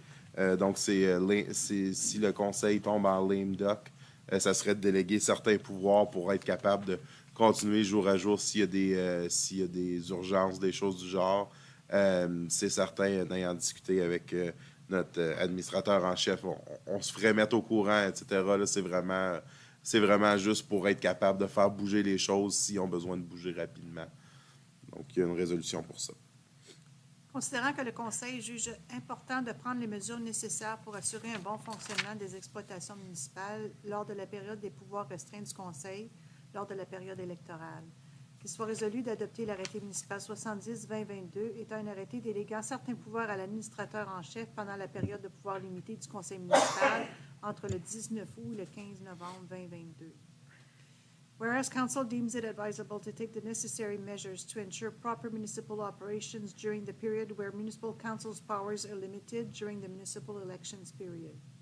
Be it resolved that bylaw number 70, 2022, being a bylaw delegating certain powers to the chief administrative officer during the period where municipal council's powers are limited between August 19, 2022 and November 15, 2022, be hereby adopted.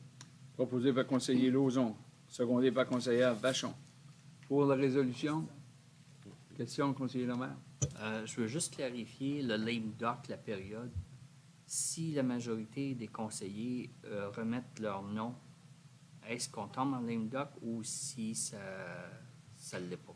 Aussitôt qu'il y a une possibilité qu'il y a moins de 75 de ton conseil qui reviennent, dans notre cas, c'est 5 membres. Fait qu'aussitôt que tu as 2 nouveaux membres qui pourraient embarquer, oui, on tombe lame duck. OK. Par contre, ça s'arrête, comme disons qu'on a tout un nouveau conseil, ça l'arrête avec le nouveau terme au 15 novembre. Par contre, s'il y a eu 15 candidatures, puis aux élections, 75 du conseil actuel est élu, le lame duck, il ferme le 24 octobre. OK. C'était juste pour clarifier. Merci. Merci. Pour la résolution, contre, adopté, merci. Et puis le prochain point, c'est la nomination de directeur au conseil d'administration du centre-ville de Hearst, downtown. Donc, le BIA, comme j'ai mentionné, on a des nouveaux membres qui sont intéressés à joindre, qu'on aimerait avoir en tant que directeur du conseil. Ça a aussi suivi la rencontre avec Janine, où on a réalisé qu'on avait des membres qu'on avait encore sur papier qui participaient plus, ça faisait un bout. Donc, on avait de la misère à avoir quorum, des choses comme ça. Ça, c'est 3 membres qui sont bien encouragés, puis qui se présentent, puis qui ont l'air d'avoir des bonnes idées. Qu'il soit résolu de nommer Fanny Lachance, Guillaume Roux et Lina Caron, directeur du conseil d'administration de Centre-ville Hearst Downtown. Be it resolved to appoint Fanny Lachance, Guillaume Rowe, and Nina Caron, Directors of the Centre-Ville Hearst Downtown Administration Board. Proposé par conseiller Lauzon, secondé par conseillère Vachon. Pour la résolution? Contre? Adopté, merci. Et puis c'est tout pour moi. Qu'il soit résolu d'adopter le rapport du comité de politique daté du 13 juillet 2022. Be it resolved that the report from the policy committee dated July 13, 2022 be hereby adopted. Proposé par conseiller Lauzon, secondé par conseillère Vachon. Pour la résolution? Contre? Adopté, merci. Bon. Maintenant, on va passer au rapport du comité de développement économique. Monsieur Baillargeon. Merci, Monsieur le maire. Sujet numéro 1, c'est la campagne Fierté communautaire 2022. Un petit peu d'historique. C'est en 2013, la ville de Hearst était en partenaire avec la campagne qui avait changé. Le nom était avec la Chambre de commerce et la Caisse populaire. Fierté communautaire a été changé par Fierté communautaire. Les médias de l'Épinette Noire ont décidé de faire un petit peu un changement avec ce qu'ils faisaient dans le passé. Ils ont rajouté les activités potentielles, comme vous voyez, les campagnes Fierté communautaire. Ils vont faire commanditaire avec la radio, Facebook, le Journal Le Nord aussi va être rajouté là-dedans, vu qu'ils l'ont. Donc, il y aurait d'autres partenaires comme c'est là. Une possibilité de 6 partenaires. Puis si jamais qu'il y aurait un 7e ou d'autres qui rentreraient avec nous autres, les prix baisseraient un petit peu. Comme c'est là, la recommandation, l'entente actuelle serait de 3 125, puis une recommandation qui est attachée. Qu'il soit résolu d'approuver une allocation budgétaire de 3 125 pour la participation de la ville de Hearst à la campagne Fierté locale 2022 lancée par les médias de l'Épinette Noire. Sujet à la participation des partenaires principaux et à ce que les ventes en ligne soient exclusives aux entreprises ayant un établissement dans le secteur commercial de la ville.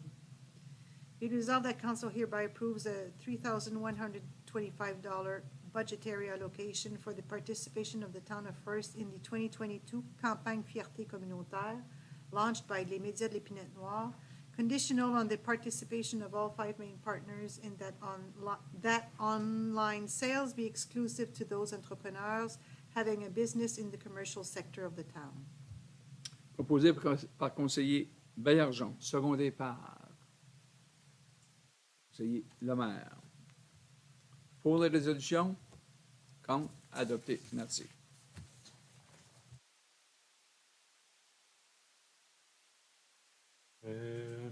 Sujet numéro 2, c'est l'ajout de programmation 2022, l'activité centenaire.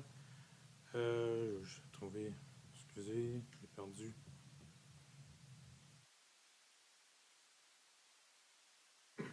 OK, donc il va y avoir 2 nouveaux rajouts qu'on va mettre du 5 au 7 août. Ça va être le Power va se rajouter et il va faire partie du 100e aussi de Continence Lake. Puis aussi, il va y avoir, comme j'ai mentionné tantôt, ça va être capturé par Marc-André Lonval, qui va être le photographe, qui va être responsable à capturer ça aussi. Mm-hmm. Puis, c'était-tu pas, est-ce une recommandation? Non, c'était une petite information. Oui. C'est une très belle nouvelle de voir que Continence Lake fait partie du centenaire. Moi, je trouve que ça fait juste combler là, cette fête-là là, du 1er août là, au 7. Fait que, non, bien content de les avoir. Puis, je n'ai rencontré encore un matin, un conseiller, puis non, il est tout content. Fait que je pense qu'on fait un bon bout de chemin avec eux autres. Là. Tout, Janine. Qu'il soit résolu d'adopter le rapport du comité de développement économique daté du 14 juillet 2022. It resolved that the report from the Economic Development Committee dated July 14, 2022 be hereby adopted. Proposé par conseiller Baillargeon, secondé par conseillère Vachon. Pour la résolution? Contre? Adopté, merci. Soit résolu d'adopter l'arrêté numéro 71-2022 étant un arrêté pour confirmer les délibérations du Conseil de la réunion ordinaire du 19 juillet 2022. Be resolved that bylaw number 71, 2022, being a bylaw to confirm the proceedings of council of the regular meeting of July 19, 2022, be hereby adopted. Proposé par conseiller Lanois et conseiller Baillargeon. Pour la résolution, contre, adopté, merci.